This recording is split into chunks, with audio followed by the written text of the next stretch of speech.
Hello children, math is fun, so let's learn. So today we are going to see what is radicals.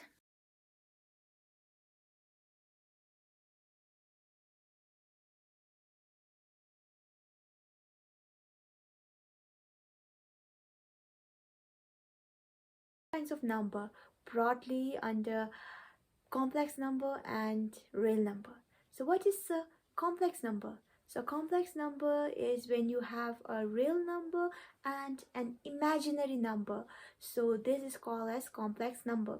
Under real number we have irrational number and rational number. Now what is irrational number?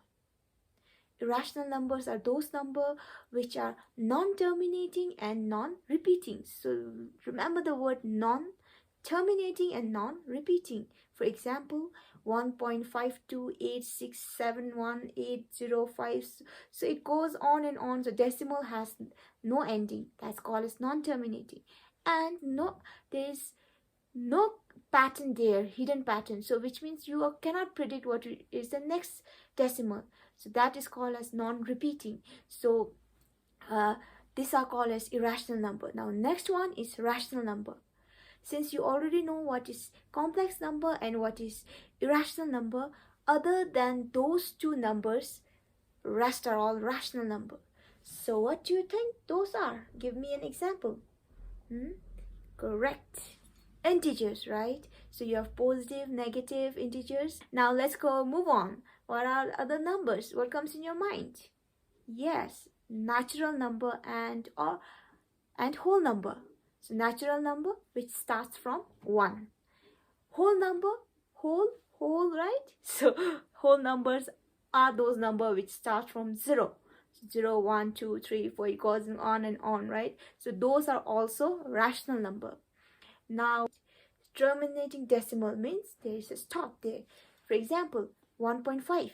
Even if you say 3/2, it is a rational number because when you convert it to decimal, it's 1.5, which is a terminating decimal, right? So these are rational numbers.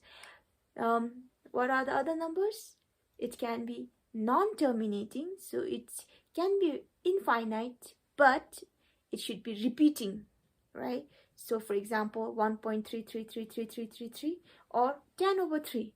What is the value of 10/3? It is 3.33333. So 3, right? So 3 is repeating again and again, and it's a never-ending number. So this also falls under rational number. Now next is power. Power. So when do we get power? When you have some extra thing, right? So a number gets a power when it has an extra thing, that is the exponent. So this is the base and there is an exponent here. So which means a base and an exponent known as power. So example, 5^2. So 5 is the base and raised. So a little bit up there is a number, right? A smaller version, but it's situated up. Now when you read it, it is 5^2. So remember, this 2 is, we say it's square. So even if you don't want to say that number as 5^2, you can just say it as 5 square. Like 10^2. If the exponent is 2, then it's power of 10. And if the exponent is 2, then you can say it as 10 square. 11 cube. So when you have 11 cube, it means 3. We usually call it as cube, right? So instead of saying 11^3, we can say it as or read it as 11 cube. Next example, 5^7. The base is 5, the exponent is 7, so it's 5^7, and the power is called as power of 5. So for example, if you have 7^2, the exponent is 2. Where does it fall? Correct, rational number. And under rational number, it is particularly a natural number, right? Or whole number. So when our exponent is a natural number, this indicates that it is, so if the exponent is 2, that means the base is multiplied 2 times. Example, 5^2 means 5 times 5. Now why did I repeat it twice? Because the exponent was 2. Now if it is 3 raised to 4, which means the exponent is 4. So it is telling us that the base, which is 3, is multiplied 4 times. So it's not 3 times 4. It is wrong.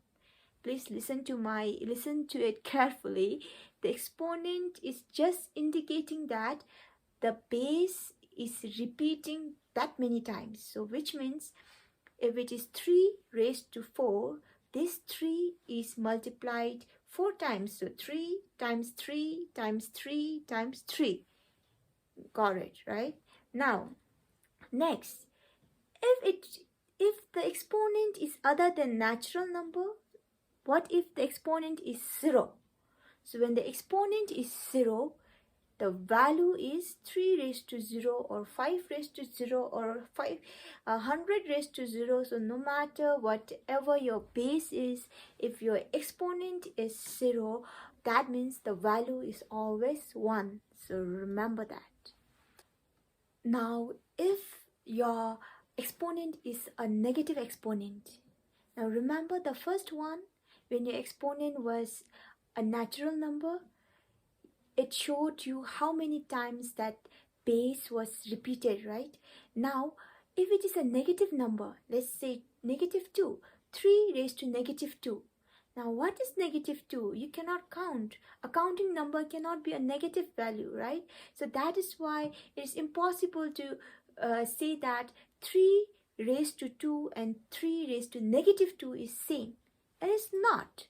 Negative plays a vital role, and it's very important in math, right? So now that is why we cannot do 3 times 3 because of this negative value. So what are we going to do? So we need to change that negative sign into positive. Now when you are changing something, what happens is, if it is 3 raised to negative 2 and the position of that value, that power is in numerator, then when you are changing that sign of exponent, the position of that power will change. So if it is in numerator, it will go in the denominator place. If it is in the denominator, then it goes into numerator. So that's how your change of sign in the exponent will make the position of that power change its place. So you can see in the example. Now that you have understood what are numbers and what are powers, please give me some examples. So I would like to see that on the comment section or in your notes. Let's look at the next segment.